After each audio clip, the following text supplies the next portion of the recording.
Social মিডিয়ায় আলোচিত মুখ, কখনো আলোচনায় কখনো বিতর্কে। আবারও শিরোনামে হিরো আলম।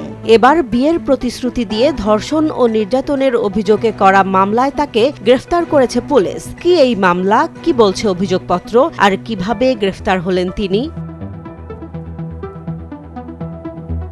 বিয়ের প্রতিশ্রুতি দিয়ে ধর্ষণ ও শারীরিক নির্যাতনের অভিযোগে দায়ের করা মামলায় আলোচিত কন্টেন্ট ক্রিয়েটর আশরাফুল হোসেন আলম, যিনি হিরো আলম নামে পরিচিত, তাকে গ্রেফতার করেছে পুলিশ। বৃহস্পতিবার দুপুর ২:৩০টার দিকে বগুড়া থেকে ঢাকায় যাওয়ার পথে শাহজাহানপুর থানার সামনে মহাসড়কে তার গাড়ি থামিয়ে গ্রেফতার করা হয়।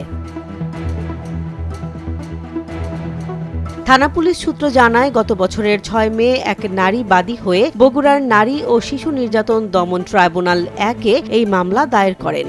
ওই দিনই আদালত বাদীর জবানবন্দি রেকর্ড করে মামলাটির তদন্ত ভার দেয় পুলিশের অপরাধ তদন্ত বিভাগ পিবিআইকে।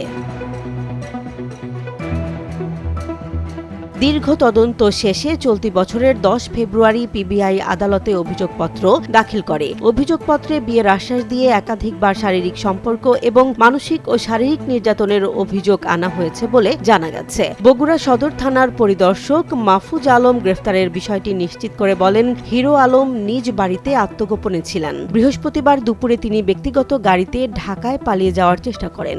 গোয়েন্দা তথ্যের ভিত্তিতে পুলিশ তার গাড়ির পিছু নেয় এবং শাহজাহানপুর থানা পুলিশের সহায়তায় মহাসড়কে ব্যারিকেড দিয়ে তাকে গ্রেফতার করা হয়। পুলিশ জানিয়েছে, গ্রেফতারকৃত আসামিকে আদালতের মাধ্যমে কারাগারে পাঠানোর প্রস্তুতি চলছে। মামলার পরবর্তী আইনগত ধাপ আদালতের নির্দেশ অনুযায়ী পরিচালিত হবে।